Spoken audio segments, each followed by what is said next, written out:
Continuando o assunto, que é muito gostoso, esse assunto. É tremendo o que Deus faz. Eva gera Abel. E vem Abel, filho da bênção, o filho amado, filho desejado, o filho do arrependimento, o filho da aliança com Deus novamente. Quanto mais eu viajo em estudar a palavra de Deus, mais eu me apaixono, porque é tremendo o que eu vou falar para vocês aqui. O que gera em Caim? Ciúmes. E desses ciúmes, porque ele vê a diferença do tratamento entre ele e o irmão, gera o egoísmo dentro de Caim, gera a inveja dentro de Caim, gera a intriga entre os dois irmãos. E o que acontece nos dias de hoje, meus irmãos?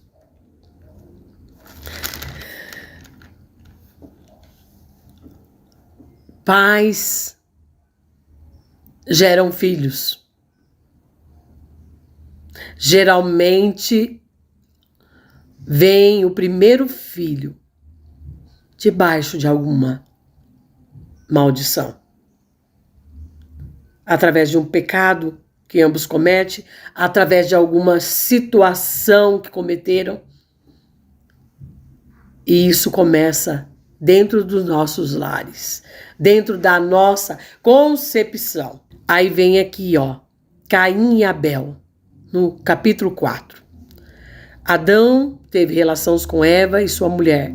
Ela ficou grávida, Eva deu à luz a um filho e disse: com a ajuda de Deus, o Senhor tive um filho homem. E ela pôs o nome de Caim. Depois teve outro filho chamado Abel, irmão de Caim. Abel era pastor de ovelhas e Caim era agricultor. O tempo passou. Um dia Caim pegou alguns produtos da terra e os ofereceu a Deus, o Senhor. Abel, por sua vez, pegou o primeiro carneirinho nascido no seu rebanho, matou-o e ofereceu as melhores partes do Senhor. O Senhor ficou contente com Abel e com a sua oferta, mas rejeitou Caim e sua oferta. Caim ficou furioso e fechou a cara. Então o Senhor disse: por que você está com raiva? Porque ainda anda carrancudo? Se tivesse feito o que é certo, você estaria sorrindo, mas você agiu mal, e por isso o pecado está na porta à sua espera. Ele quer dominá-lo, mas você precisa vencê-lo. Irmão, depois nós vamos falar mais para frente sobre essa palavra. A oferta de Caim e Abel. Por que Deus recebeu a de Caim e Deus não recebeu a de Abel? Mas voltando lá no assunto. Abel era um filho amado, adorado, querido. Quando Eva chamava Abel, ela falava: vem cá, meu filho, faça isso para o papai, para a mamãe, né? Com o maior carinho. Caim era tratado: vem cá, moleque.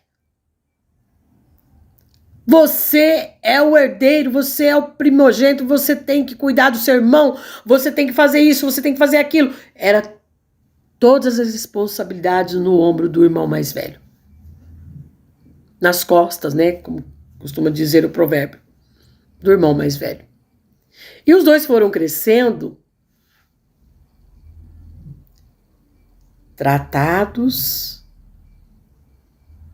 individualmente.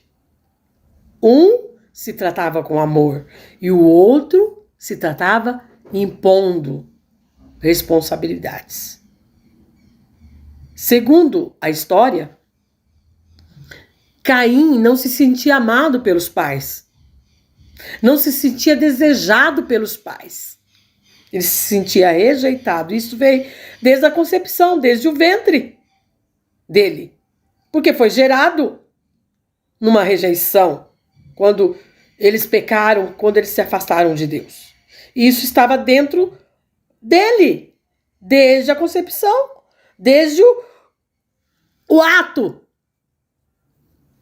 de conceber ele. E aí, meu irmão, que entra a divisão, a facção brigas dentro do lar. O pai e a mãe é que traz para os seus filhos bênção e maldição. Filhos são espelhos desses pais. E já são gerados dentro do ventre da mãe, desde a concepção do pai até o ventre da mãe. E muitas pessoas não sabem disso. Porque que a mãe, ela gera 2, 3, 4 filhos. 1, 2, 3 são abençoados. E é um filho que vai andar pelos caminhos tortuosos. Geralmente é o primeiro filho que isso acontece. É o filho primogênito que acontece isso. Então, Abel cresceu assim com Caim. Um amado e o outro sempre voltado a ser responsável por tudo. Não que que Eva e Adão não amava, Caim amava. Mas como ele foi gerado dentro de um problema, eles não conseguiam demonstrar amor para esse filho. E é isso que acontece com muitos pais nos dias de hoje. Eu estou contando a história e trazendo para a realidade a história, para que você possa entender. E foi na oferta de Caim e Abel que o caldo se derramou. Aqui é onde eu li, no versos 4. Mas mesmo assim, Deus falou para Caim. Olha aqui, ó, no versículo 7. Por que você está com raiva, Caim? Por que anda carrancudo? Se tivesse feito o que é certo, você estaria sorrindo. Mas você agiu mal, e por isso o pecado está na porta, à sua espera. O pecado já estava nele, através da mãe e do pai. É o que Deus está falando aqui, meus irmãos. Ele quer dominá-lo. Deus está dizendo, você veio do pecado. Ele está querendo dominar você, mas você precisa vencê-lo. Olha como Deus ainda advertiu Caim, porque Deus amava Caim, mesmo sabendo que os pais haviam pecado. Ainda advertiu Caim, você precisa vencê-lo. Mas Caim não deu ouvidos à voz de Deus. É assim que acontece conosco hoje, quando o pecado está sobre nós. Nós não damos ouvidos à voz de Deus, nós damos ouvido à voz do diabo. Porque ele fica todo o tempo nos nossos ouvidos. Como ele ficou no de Adão e Eva para pecar e trazer a maldição para a sua geração. Caim poderia ter mudado o rumo da história dele, como nós podemos mudar o rumo da nossa história. Deus estava o tempo todo ali com ele, falando, mude a sua história, não deixe que esse pecado permaneça em você. Você pode fazer isso. Você tem livre-arbítrio para fazer isso. Mas Caim escolheu ter ódio, ter amargura, a inveja do irmão. Ele não aceitou. Ele poderia ter mudado o quadro da história dele, mas ele não aceitou, porque Deus clamou por ele. Deus chegou nele. Deus não queria que ele continuasse daquela forma. Assim como Deus faz conosco hoje em dia. Deus usa pessoas para falar conosco. Deus usa pessoas para nos advertir. Deus usa pessoas para nos ajudar. E nós teimamos em seguir contra os princípios de Deus. Caim teve a chance dele, mas não quis. Então, ele decidiu dar ouvidos à voz maligna que estava sobre a vida dele. E o que aconteceu? Aqui fala, ó. Caim disse a Abel, seu irmão, vamos até o campo. Quando os dois estavam no campo, Caim atacou Abel, o seu irmão, e o matou. E a ira de Caim deu-se maior ainda quando Abel ofereceu o sacrifício a Deus e Deus aceitou Abel. Por que Deus aceitou o sacrifício de Abel e Caim foi oferecer o seu sacrifício e Deus não aceitou? Porque o coração dele, a alma dele estava cheio de amargura e de ódio. E Abel não. Abel não tinha esses ressentimentos porque ele veio da bênção. Ele não tinha essas amarguras. Então Deus recebeu, mas Deus deu oportunidade para Caim. Ele que não quis. Então, a Bíblia não relata sobre isso, mas se você estudar a história, é isso aí que aconteceu. Por isso que eu estou aqui, para explicar. A raiva de Caim foi quando Deus aceitou a oferta e não aceitou a dele. E a Bíblia diz que ele matou o irmão. Ele estava com tanto ódio, com tanta raiva que ele matou o irmão. E o que acontece nos dias de hoje quando você tem raiva, você quer matar, você quer estrangular, quando você tem ódio, você não quer nem ver a pessoa. Isso não é de Deus, meu irmão. Isso que está em você, só você tem o poder de tirar. Porque você tem o domínio de decisão, de querer ou não isso para a tua vida. Continuando a história.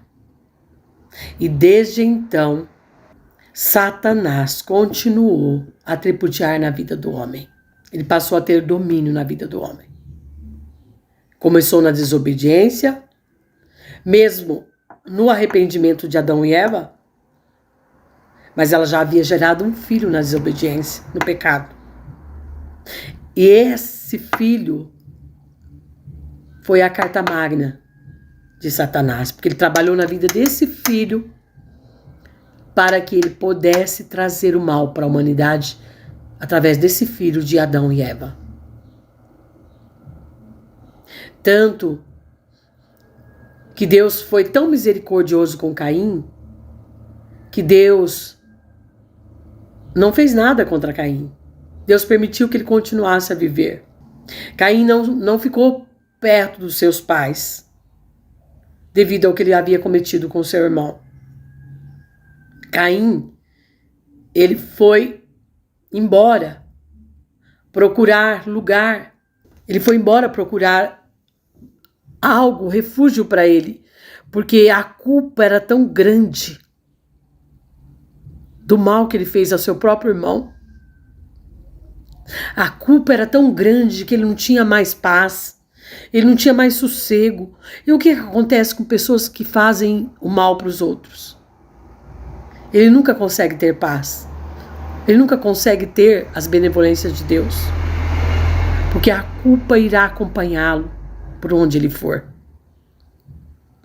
A Bíblia diz que Deus colocou uma marca em Caim, para que ninguém tocasse nele, para que ninguém fizesse nada contra Caim. É aí, irmãos, que eu digo para vocês que lá atrás, que Adão e Eva já tinham tido vários filhos que estavam espalhados pela terra. Porque Deus fala para Caim, ninguém vai te tocar. Quem te tocar sofrerá 7 vezes a maldição. 7 vezes a maldição. 7 vezes a maldição de Caim. Porque já havia habitantes na terra, frutos de Adão e Eva. E Caim casou, quando ele fugiu dali, de próximo dos seus pais, ele casou-se com alguém do seu âmbito familiar, porque naquela época podia, porque a geração teria que aumentar na terra.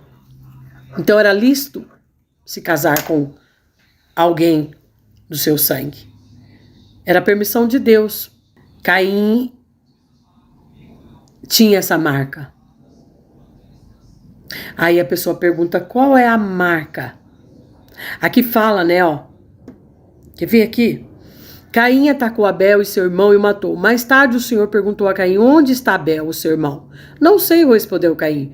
Por acaso eu sou o guarda do meu irmão? Então Deus disse: por que você fez isso? Da terra o sangue do seu irmão está gritando pedindo vingança.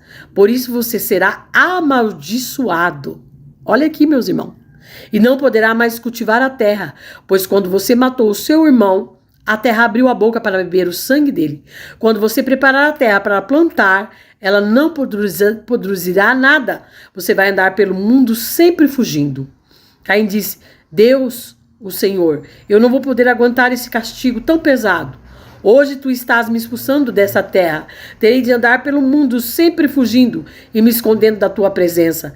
E qualquer pessoa que me encontrar vai querer me matar. Mas o Senhor respondeu: isso não vai acontecer, pois se alguém matar você, será morta 7 pessoas da família dele, como vingança. Em seguida o Senhor pôs um sinal em Caim, para que se alguém o encontrasse, não o matasse. Então Caim saiu da presença do Senhor e foi morar na região de Nod, que fica a leste do Éden.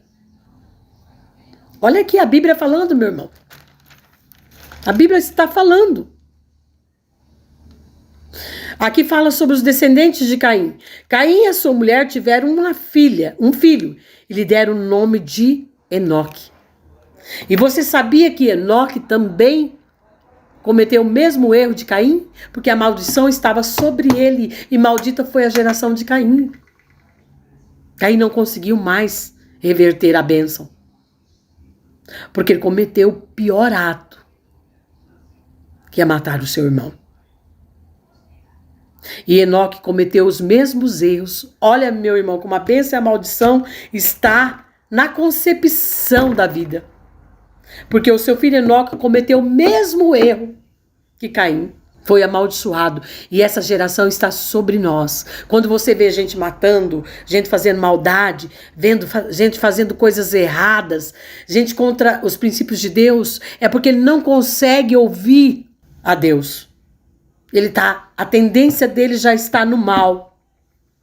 E até hoje, até os dias de hoje temos gente assim. Então vem lá do princípio. Mas Deus continua fazendo, mesmo o que ele fez com Caim. Ele continua alertando: você pode mudar a sua história. No livre-arbítrio. Mesmo nos dias de hoje. E o que Deus fez para nos dar mais forças para quebrar essa maldição? Ele veio até a terra. Ele desceu à terra. Por isso que se diz lá na Bíblia: e o Verbo se fez carne, e o Verbo era Deus. Ele veio no ventre de Maria. Ele veio para conviver com o homem, para alertar o homem, para salvar o homem, para resgatar o homem desta carta magna do diabo. E é no nome de Jesus que você pode fazer isso. É só no nome dele, não é no outro nome. Não tem outro nome que possa fazer isso por você, que possa te resgatar das maldições do ventre da sua mãe, do seu pai, das gerações passadas que pecaram. É só no nome de Jesus, meu irmão. Se você não aceitar Jesus como seu suficiente Salvador, se você não receber Ele dentro do teu coração como Senhor e Salvador da sua vida e arrepender dos seus pecados e procurar o caminho estreito, você não consegue sozinho. É por isso que você tem que procurar ajuda, procurar uma igreja, procurar alguém que trabalhe essa maldição que está sobre sua vida, que você possa receber as bênçãos do Senhor. É no nome de Jesus, é só o sangue dele que purifica o teu pecado, o pecado da sua geração. Foi lá na cruz que o Senhor venceu a carta magna de Satanás. Ele continua com essa carta. Ele continua, ele tem ela ainda. Porque nós só vamos vencer o dia que Jesus descer lá em Israel e queimar esse diabo. Mas enquanto nós estivermos aqui, enquanto nós permanecemos aqui, nós vamos ter luta, porque o mundo jaz no maligno, ele continua atuando, ele continua destilando o veneno do mal. E quando o teu pai e tua mãe pecam, isso vai para a geração futura dos seus filhos. É através do pecado que as maldições vão tendo frequência de geração a geração. E é só no nome de Jesus que nós vencemos. É só no nome de Jesus que nós quebramos as maldições. Se você não se apegar a Jesus Cristo, você não consegue. Você pode procurar todos os lugares. São portas de engano. Se você não se arrepender, se você não buscar o Senhor de todo o seu coração, e só é através de Jesus Cristo que você chega até Deus, que você quebra todo o mal. Porque foi Ele que derramou o sangue dele lá na cruz do Calvário, em favor desta carta magna que Satanás tem sobre sua vida. E no próximo vídeo, eu vou te ensinar como você faz isso. Fique atento a assistir o próximo vídeo. Eu vou dar um ensinamento como você quebrar isso, como você deve fazer isso. Se você tiver a coragem de querer Deus na sua vida, de querer mudar a sua história, de querer mudar o rumo da sua história. Eu vou te ensinar, porque nós não temos mais tempo. Nós temos que alertar as pessoas a vivenciar Jesus Cristo, porque o tempo está se esgotando. E se nós não ensinarmos as pessoas, elas estarão sendo enganadas pelo diabo. Elas estarão ouvindo a voz do diabo, achando que Deus é um Deus que pune, achando que Deus é um Deus que castiga. Deus não castiga ninguém. Somos nós que fazemos escolhas. Somos nós que procuramos. Somos nós que procuramos estar longe da presença de Deus. Deus nunca se afastou do homem. É nós que nos afastamos dele. É nós que procuramos nos manter afastados deles, porque nós não temos o conhecimento. A Bíblia fala assim: o povo perece por faltar-lhe conhecimento. Nós temos que buscar o conhecimento, nós temos que buscar ajuda para nós vencermos o mal. E aguarde, fique ligado no próximo vídeo que eu vou ensinar a vocês. Porque Deus, Ele nos dá ensinamentos, Ele nos dá sabedoria para que nós possamos auxiliar os nossos irmãos. Amém?